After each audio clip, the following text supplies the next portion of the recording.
Welcome to this channel. Learn about the genocide with Ronald Rwivanga, the RDF spokesperson. Please subscribe, share, like, and comment. Rwanda Golf Union, distinguished participants in this event, ladies and gentlemen, good evening. My name is Brigadier General Ronald Rwivanga, and I'm the spokesperson for the Ministry of Defense and the Rwanda Defense Force. I would like to begin by extending my sincere appreciation to the Rwanda Golf Union for inviting the Ministry of Defense and RDF during the 31st commemoration of the genocide against the Tutsi, held under the theme, Remember, Unite and Renew. This evening I want to focus on three sections of our history. The first will basically take us through the way genocide was planned, because it's not an event that occurs just like that. It goes through a process of meticulous planning. So there are so many theories that were developed by deniers that tend to suggest, for instance, that genocide occurred because the RDF invaded, or that there was a plane that was shot that triggered the mass killing of a specific group of people. These are very false narratives, and these are developed by people who want to negate our history, the history that was planned over a period of 30, 40 years. Genocide has 10 stages. And all genocides that have occurred all over the world go through these 10 stages. And without delaying, I'll just go through each of them. The first stage is classification. People are categorized according to ethnicities or different identities. For instance, here in Rwanda, the Tutsis were portrayed as foreigners, people from Ethiopia, Somalia, or, Rwanda. And this was the perception.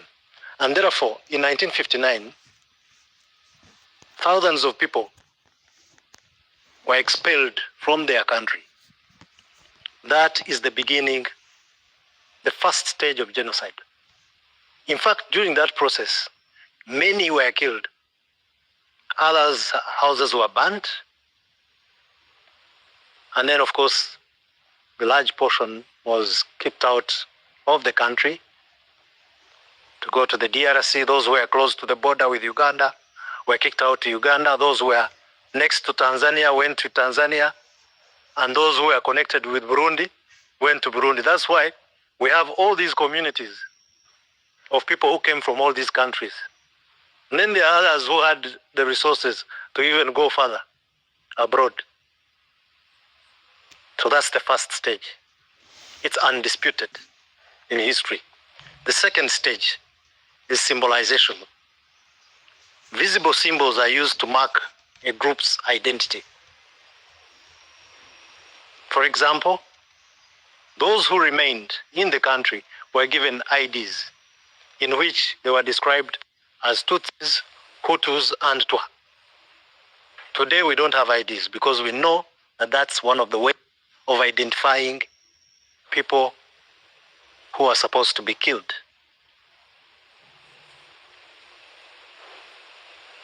The third stage, discrimination. In this country, laws and policies systematically marginalized the Tutsis. For example, in 1973, the regime implemented what they called ethnic balance, where they gave particular quotas in schools to the Tutsis. Say, no, should go beyond this number because you cannot exceed a specific number. Same with jobs. You apply for a job, they say, no, we have a specific quota for, so that's the third discrimination. Stage is dehumanization, where people were called all sorts of animals, rats, snakes, cockroaches. You all know very well, we were called Inyes. The liberators were called Inyes. That's cockroach. And this was mentioned on national radio, on RTM, saying Inyenzi zirahari, inzoka zibarimo. You see, this was a process that was meant to prepare. In fact, there was a testimony that someone gave during one of the events that I attended at the airport, where he was talking about Tutsis being called snakes or being animals with tails, to the point that when they rescued him, he wanted to see if one of the liberators rescued him had a tail, so he would look back to see if actually what they were saying was true. So Alterem had actually communicated this continuously to the point that a child thought it was true. So at 10 years old, the child actually believed it. And here we're talking of a Tutsi child believing that actually Tutsis tails. So this was the symbolization, the fourth stage, dehumanization, which is the fourth stage. The fifth stage is organization. Genocidal infrastructure is developed. And in Rwanda, it was systematically developed for a purpose, whereof I have cables to show that actually they bought pangas, and these pangas were distributed amongst the youth, the Ineram, and these were trained for the explicit purpose of easily executing genocide. So they trained on trees for it to be effective. So the theorists who claim that genocide was caused by one incident that occurred in 1994 negate the facts in history. The facts that there was the planning process that goes with the genocide. The sixth stage, polarization. Moderates were silenced and sometimes killed because they didn't want anybody to stand in the way between the plan to eliminate the Tutsis. And that is why in 1994, in April, Prime Minister Agatha Uwiringira, who is a hero, was executed in a inhuman way. Her husband similarly killed. I think the kids escaped through the fence or something. But what happened exactly was that they wanted to eliminate anybody who would stand in the way of the agenda to eliminate Tutsis. And so moderates were eliminated. So in organizing something, it that nobody stands in your way. So for genocide to occur, there had to be the planning process and the preparation process. The seventh stage is preparation. Victims lists were developed at district level, where they identified lists within the sectors and districts and, Mudugudu at our level today, developing lists of people for the slaughter.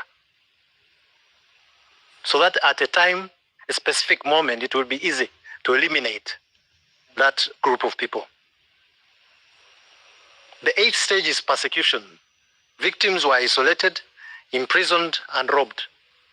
Now I want to tell you, there are certain people who forget that even during the struggle from 1990 to 1994, There are people they used to call it Ibjitso. Just simply because they have physical features that, resemble the liberators, so-called liberators, the Inyezi. And they would be, picked up. Young men would be picked up from their homes and imprisoned.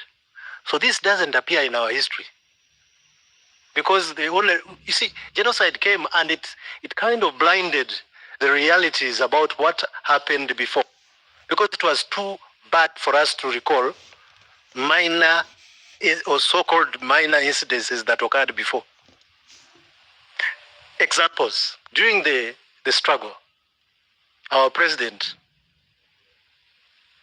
stopped the Arusha peace process because of killings that took place in Chivirira of the Bagogwe, and the killing of people in Nyamata, in Bujesera. He told the people who were negotiating, he said, no, cannot continue this peace process. And so we have an operation in our history called 8th February 1993, where the president ordered all forces to attack the FARC forces wherever they are, as a form of punishment for the violation of the peace agreement and the killing of innocent civilians. So genocide had already started, albeit at a smaller pace. And therefore, we should also note that as one of the evidences. So this seems more like a lecture about genocide, but the purpose of this whole history of the stages was basically to bring to attention the fact that genocide does not just occur. It is planned and executed with precision and over a period of time. Then the 9th stage is extermination, where millions of people are killed, and the purpose is to eliminate anybody associated with that particular identity. And that happened, that was the climax, 1994. The last and very sad stage of genocide is denial. Today, where people out there in Las Vegas, in Toronto, in UK and elsewhere, sit on their computer and just do one thing. Try to tell the world that this incident was actually caused by the RPA. From 1959, I took you through the journey. It is still on the RPA. RPA, by the way, is a movement that started in order to fight that very problem of persecution and killing of innocent people. It started because of refugees who were kicked out as a result of persecution and killing. Therefore, it is ironic for someone to suggest that, and by that it is happening even today, where people are told you are not supposed to fight for your rights. The M23. People are eating them, and the world is saying, no, you shouldn't fight for your own rights. In other words, accept your fate or face the international wrath. It in 19, by the way, who did exactly that. They condemned the process of fighting for justice. So denial is that stage whereof people are trying to twist the blame from the person who committed the genocide to the victim. So the Rwandese Patriotic Front did its part when genocide started. President commanded all the units to do two things: to defeat the genocidal forces and to rescue people who were, under threat of genocide. And forces did so. The peace process was halted, and people began to rescue. People lost their lives in pursuit of that objective. But it was an order that the president gave as soon as the genocide started. We found people in swamps. We found children bashed on walls. We found women raped on the street. We found mutilated bodies of children as young as 1. This was what we met. And I want to tell you one thing, that even our own president ordered his troops and said, please stop showing me these images. I don't want something to blur my organizational capacity, because I need to fight a war. So what we saw, actually when I was in the US, I remember some few Americans, I was studying in Fort Leavenworth, some few Americans were saying, when we go to Iraq, we get PTSD, post-traumatic stress disorder. And people come back and they go on rampage, killing anybody they meet. And I was like, if we had got that too, we would have finished the whole country, you see? So for some reason, either we have, someone explained to me, a psychologist said, maybe we have social cushions, we have leadership cushions, we have preemptive measures within our social system that stops us from doing what should have happened. Because people would have killed. It would have been a tit-for-tat game. And this country would never have united. So people should give us credit. Because we did the unimaginable, to unite a broken society, to bring people together, to avoid retribution.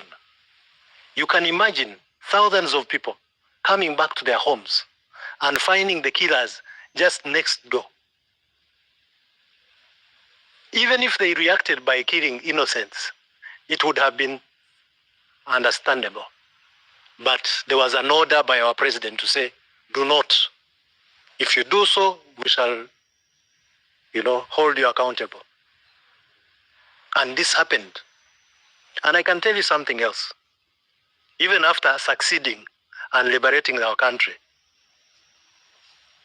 there was another war that came, ever changes, insurgent, in which they came with the same agenda, finding soldiers invading one section of soldiers, rounding it and beheading all of them, just to send a signal. When we would arrest them, the reverse happened. We would take them to their homes and say, take your people. It wasn't an eye for an eye. Why? Because the order was from the president to say, you cannot do what they are doing. The moment you do that, you lose the war. And that is why this country is where it is today. We had to make very tough decisions, avoid retribution, and instigate a process of unification. This is why our country is very strong. I can tell you we are really very strong, because we are united for a purpose. Now, today, thousands of people are being killed in different countries in similar circumstances. Our conviction as RDF is that we should not look at ourselves as a force that is confined to our borders. We have been involved in doing exactly that, stopping genocidal killings in Central African Republic, Mozambique, Cabo Delgado, where 3,000 people were killed, many beheaded in the same style as the genocide.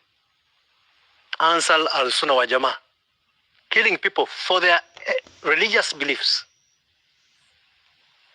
We have stopped them, and we are still there doing the same, doing what we did here. Our force has been very successful. We have close to 5,000 people deployed to ensure that killings do not happen again in Mozambique. Same with Central African Republic. Why am I saying this? Because we have the conviction that we are doing the right thing. And let me tell you one thing. There are 3 reasons why people succeed in battle. 1, conceptual, the ability to fight. 2, the will to fight.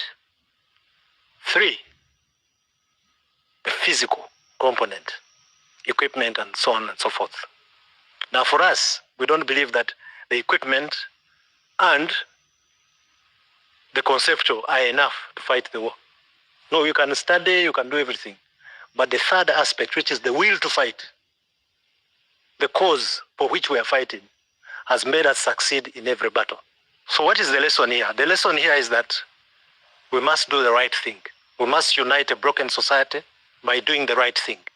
And by so doing, we will remain stronger, united, and we shall not lose any battle with such a conviction. Now, the part to do with denial, we also have an obligation to fight that battle by being a bit less emotional and more factual. How do we do that? I think we need to present all these facts of our history in a systematic form. We have to write history books about what we did.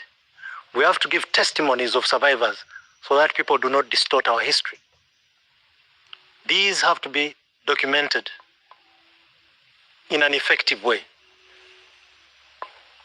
We have foreigners here. You'll agree with me that foreigners write more than ourselves about our history. Why? We go to school, we study history, literature, but very few will write about our history. Why? So I always tell the youth, it is your responsibility to write your history. Today, I can attest that the RDF has written its history from 1990 to 1994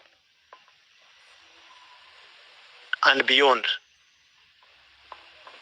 It happens to be within my portfolio today because I believe that as a spokesperson, everything that happens today is tomorrow's history.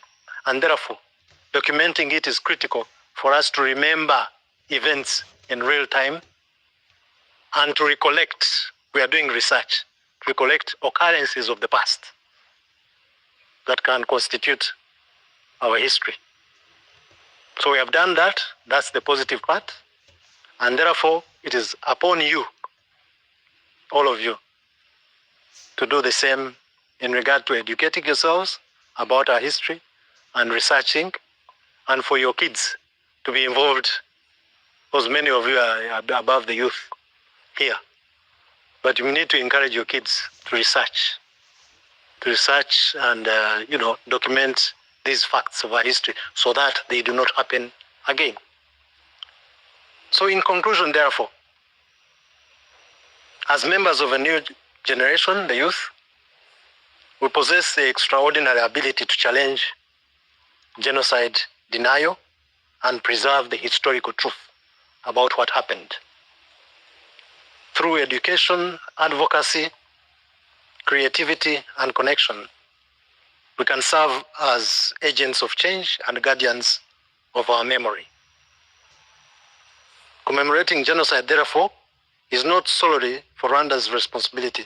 It is a universal and moral obligation. Every word spoken, every action taken, and every commitment made contributes to the defense of the truth. Let us all stand as custodians of history, voices of truth, and united opponents of denial and distortion. I thank you very much. Please subscribe, share, and comment if you like. We appreciate you for having listened and watched this video. Thank you.